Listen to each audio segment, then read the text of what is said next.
Hello friends, how are you? Hope you are doing well. So let us start the part 2 of ESG risk management concept. In this we are going to start from ESG risk assessment methodology. Okay? ESG risk assessment methodology. This involves a structured approach to identify, analyze and prioritize the ESG risks within the organization. Here we will discuss the comprehensive outline of an ESG risk assessment methodology. There are multiple steps involved in this. So first step is establish objectives and scope. Okay. So objective is define the goals of the ESG risk assessment, such as improving sustainability practices, enhancing stakeholder relations, or complying with regulatory requirement. The next, determine the scope of the assessment, including which ESG factor and which part of the organization will be evaluated. The next comes identify ESG risk categories. ESG risk categories. Here we see the different types of risks: environmental, social, governance related risks. So let's say identify risk related to climate change, resource use, pollution, biodiversity, for social, human rights, community relations, product safety, labor practices; for governance, board structure, executive compensation, transparency, ethics, etc. Then third step comes data collection and stakeholder engagement. Here in this step we gather relevant data and information on ESG risks from internal sources like operational reports, corporate governance documents, and external sources like industry reports and regulatory filings. Also engage with key stakeholders, internal and external, to understand their perspectives, their expectations and concerns related to the ESG issues. Then fourth step is risk identification.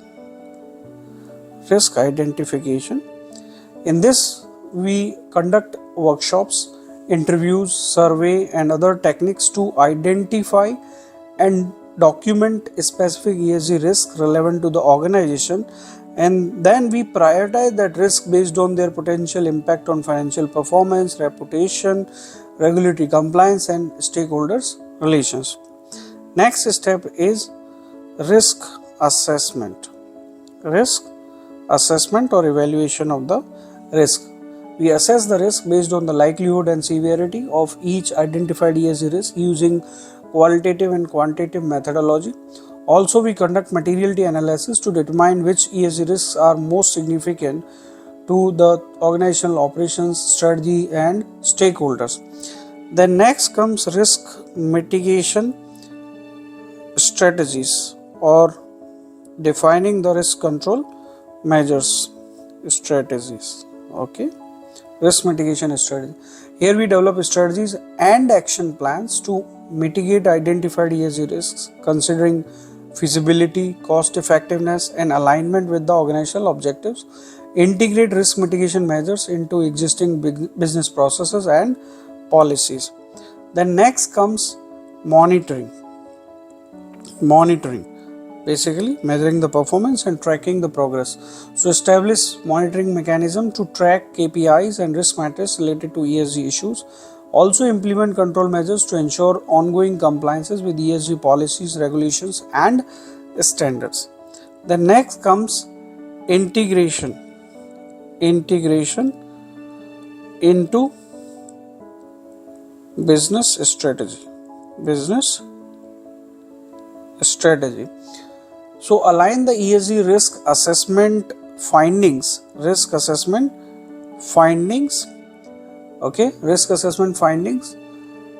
and mitigation strategies with the organization's overall business strategy and operational priorities. Embed ESG considerations into decision making processes and performance evaluation criteria, performance evaluation criteria. Then next comes continuous improvement, and review the risk assessment. Regularly review and update the ESG risk assessment methodology and findings to reflect changes in the ESG risks, regulations and stakeholders' expectations. Seek feedback from internal stakeholders and external experts to identify opportunities for improvement and innovation. Next comes reporting and also importantly communication. In this step, we prepare and communicate ESG risk assessment findings, their mitigation strategies, and also progress to key stakeholders through regular reports, disclosures, and presentations. Also, we enhance the transparency and accountability in ESG practices and performance. So, an effective ESG risk assessment methodology is essential for organizations seeking to manage and mitigate risks associated with environmental, social, governance factors. So, by adopting a structured approach, organizations can enhance their business resilience, reputation, sustainable value creation while meeting stakeholders' expectations and regulatory requirements also. Okay. Now we will be discussing how to prioritize ESG risks. Okay, how to prioritize the ESG risks. So there we will involve a structured approach to assess and rank risk based on their potential impact and likelihood. Let us see that mechanism for prioritizing ESG risks effectively. So first step of the structured approach is risk identification. Okay, here we see different dimensional risks related to environmental, social, governance. We identify those risks, prioritize those risks. Okay, and then next is risk assessment criteria. We said that risk assessment criteria. Okay, those identified risks we are going to prioritize now based on certain criteria. What are the criteria factors? Let's say first one is impact. We assess the potential impact of each risk on the organizational operation, reputation, finance, the financial performance and stakeholder relationship. The next criteria is likelihood. We evaluate the likelihood of each risk occurring based on historical data, industry trends and expert judgments. The next factor is materiality. Okay, materiality. We consider the materiality of each risk in relation to organizational business strategy, regulatory requirements and stakeholder expectations. Then third step is scoring and weighing, weightage for the ESG risk. Then scoring and weighting, we assign numerical scores or ratings to each risk based on the assessment criteria like impact, likelihood and materiality. Also we apply weights to each criteria to reflect their relative importance in determining the overall risk priority. So we put the qualitative indicators also like high, medium, low risk actually. Then fourth one is risk matrix. We develop a risk matrix or we call that heat map. Okay, to visually represent the prioritized ESG risk. We plot risks based on their impacts like high, medium, low and likelihood like high, medium, low again to identify high priority risks. Those are requiring immediate attentions. The next comes ranking and prioritization. So we rank risks based on their combined scores from the assessment criteria. prioritizing the risk by focusing on those with the highest combined scores by setting the threshold limits, indicating high potential impact and likelihood. The next step is validation and review. So we validating the prioritization results through discussions with key stakeholders, subject matter experts, SMEs and risk management professionals. Also, we regularly review and update the prioritization mechanism to incorporate new risks, changes in the risk factors and evolving organizational priorities. Next step is action planning. So we develop action plans and mitigation strategies for high priority ESG risk. Also, we allocate the resources, financial, human, technical, engineering resources and the responsibilities to implement risk mitigation measures effectively. Next step comes monitoring and adjustments. Okay. In this step, we establish monitoring mechanism to track the implementation of risk mitigation actions and evolving status of the ESG risks. Also, we adjust prioritization as necessary based on new information, changes in the risk factors, feedback from stakeholders, changes in the regulatory requirements. The ninth step is integration with ESG strategy. Okay, we prioritize ESG risks into the organization's overall ESG strategy and business planning process. Also, we align risk management efforts with corporate objectives to enhance business resilience, sustainability and stakeholders' value. So, effective prioritization of ESG risk will help the organization to focus on resources and efforts on addressing the most critical sustainability, social governance challenges. By adopting a systematic approach and leveraging robust assessment criteria, organizations can strengthen their risk management practices and enhance long-term value creation while meeting stakeholders' expectations and also regulatory requirements.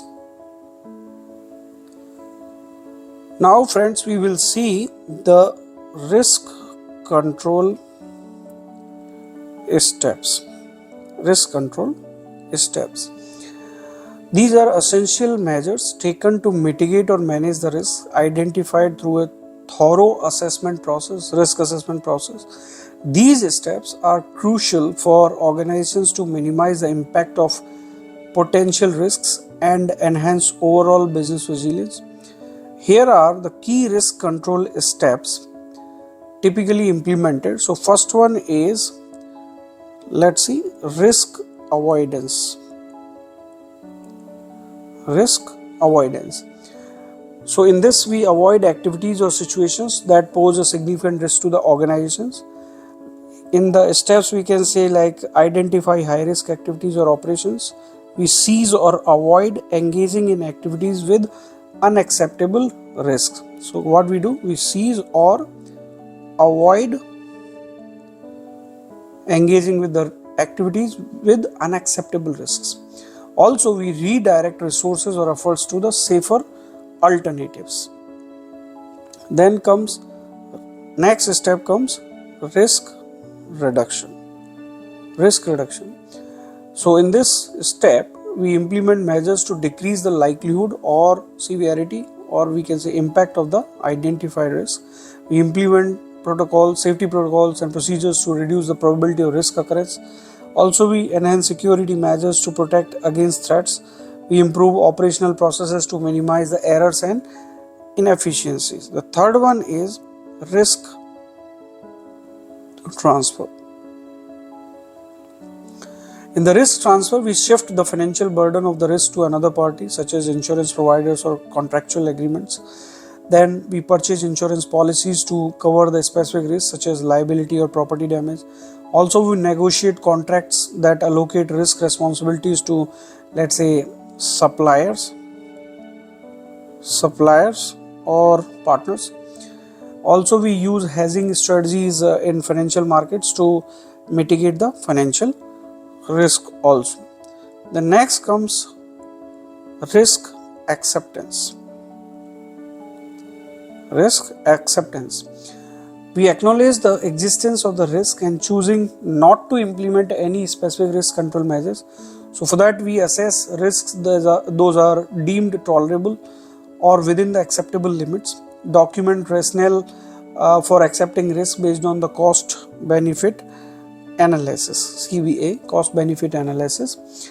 And also we monitor the accepted risk to ensure they remain within the acceptable thresholds. Okay. The next step is risk sharing. Collaborating with stakeholders to share risk and responsibilities. So we establish partnerships or joint ventures to share resources or expertise. We share risk information and collaboration on risk management strategies. Also, we pool the resources with industry peers or consortiums to collectively address the common risks. Then next step comes continuous monitoring and also review. In this step, we regularly assess and reassess risks to ensure control measures remain effective, implementing monitoring system to track changes in the risk factors and indicators. Also, we conduct periodic reviews of the risk management strategies and controls, and also we update risk assessments based on the new information, emerging risks or changes in the organizational environment and regulatory atmosphere. Then next step is documentation and also communication.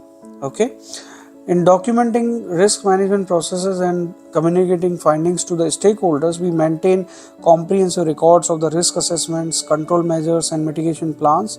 We communicate the risk management policies and procedures to employees and stakeholders, and also we provide training and awareness programs to enhance understanding of the risk management practices. So implementing effective ESG risk control steps is essential for organizations to proactively manage and mitigate the risk those could impact the organizational operations, reputation and financial performance. So by adopting a systematic approach and integrating risk controls into daily operations, organizations can enhance resilience, optimizing the resource allocations and also achieve sustainable growth in the dynamic business environment. Okay, now we will see certain risk categories, ESG risk categories. Okay, and there we will apply the risk control steps what we have learned earlier, like risk avoidance, risk reduction, risk acceptance and risk sharing. So first example we take from the environmental risk category. Let's say the example is climate change impact. In the risk avoidance, we can say avoid investments in the industries highly vulnerable to climate change impacts. Example, fossil fuels. How we can reduce the risk? We can say implement renewable energy projects to reduce carbon footprint, also upgrade infrastructure to withstand extreme weather events.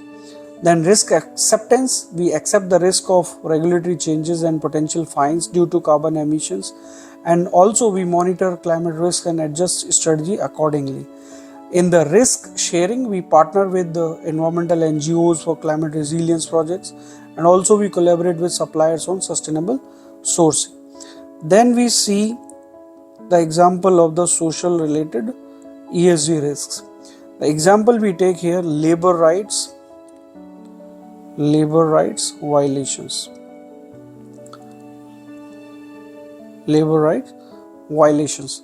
So in the risk avoidance, we can say cease the business relationship with suppliers involved in human rights abuses. In the risk reduction, we can say conduct regular audits and inspections of suppliers to ensure compliance with the labor standards. Also implement fair labor practices and employee training programs. In the risk acceptance, we accept risks associated with occasional labor disputes, provide a grievance mechanism for employees, and also engage in dialogue with the stakeholders on labor issues. That comes under the risk acceptance actually. Okay.